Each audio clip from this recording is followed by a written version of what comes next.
আজকে আমরা চলে গেছিলাম কলকাতার ফেমাস পার্ক স্ট্রিটের দ্য পার্ক হোটেলে। না গাইস, এত টাকা দিয়ে রুম বুক করে কিন্তু আমি থাকতে যাইনি। আসলে আমাদের ইনভিটেশন ছিল সাটে কানেক্ট কলকাতা 2025 এ। প্রতি বছরই কিন্তু কলকাতায় এই প্রোগ্রামটা হয়ে থাকে। আমরা যারা ট্রাভেল ইন্ডাস্ট্রির সাথে যুক্ত রয়েছি তারা কিন্তু এই প্রোগ্রামটা খুব এনজয় করি। এই প্রোগ্রামটা অ্যাটেন্ড করেছিল কিন্তু দেশ বিদেশের নানা বড় বড় ট্রাভেল কোম্পানি। তোমরা অনেকেই জানো আমাদের ট্রাভেল কোম্পানির ব্যাপারে, আর যারা জানো না তাদেরকে বলে রাখি, আমাদের কিন্তু আন্দামান ওয়েস্ট ট্রাভেল কোম্পানির নাম। আর আমাদের কোম্পানি কিন্তু আন্দামানের সমস্ত ট্যুর প্যাকেজ প্রোভাইড করে থাকে। আমাদের হেড অফিস রয়েছে কিন্তু আন্দামানের পোর্ট ব্লেয়ারে, আর লোকাল অফিস রয়েছে কিন্তু দমদম ক্যান্টনমেন্টে, যেটা কিন্তু আমি হ্যান্ডেল করি। বিটুবি পার্টনাররাও কিন্তু আমাদের সাথে যোগাযোগ করতে পারেন, আপনাদের জানাই সাদরে আমন্ত্রণ। কিছুক্ষণ ঘোরাঘুরি করে কিন্তু পরিচিত অপরিচিত সকলের সাথে একটু টুকটাক আলাপ করে নিলাম। তারপরে হঠাৎ দেখি বিএস দা হাতে কি একটা ব্যান্ড পরিয়ে দিল।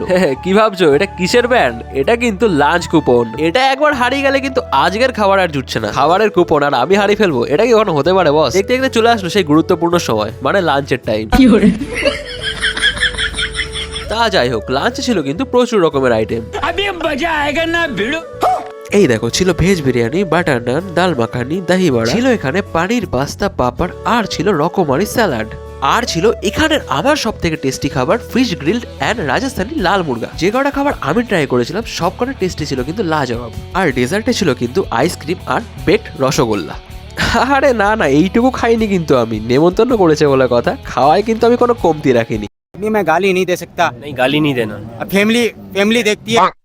খাওয়া দাওয়ার পরে দেখি ভুঁড়িটা একটু বেশি বড় হয়ে গেছে, তাই মিররের সামনে দাঁড়িয়ে ভুঁড়িটা একটু সেট করে নিচ্ছিলাম আর কি। ফেব্রুয়ারির দিল্লির প্রোগ্রামের জন্য রেডি হতে হবে নাকি? তো যাই হোক, আমি ওয়াশরুমে এসে ব্লগটা এন্ড করি। তোমরা ভিডিওটা লাইক কমেন্ট করে নেক্সট ভিডিওর জন্য ওয়েট করতে থাকো।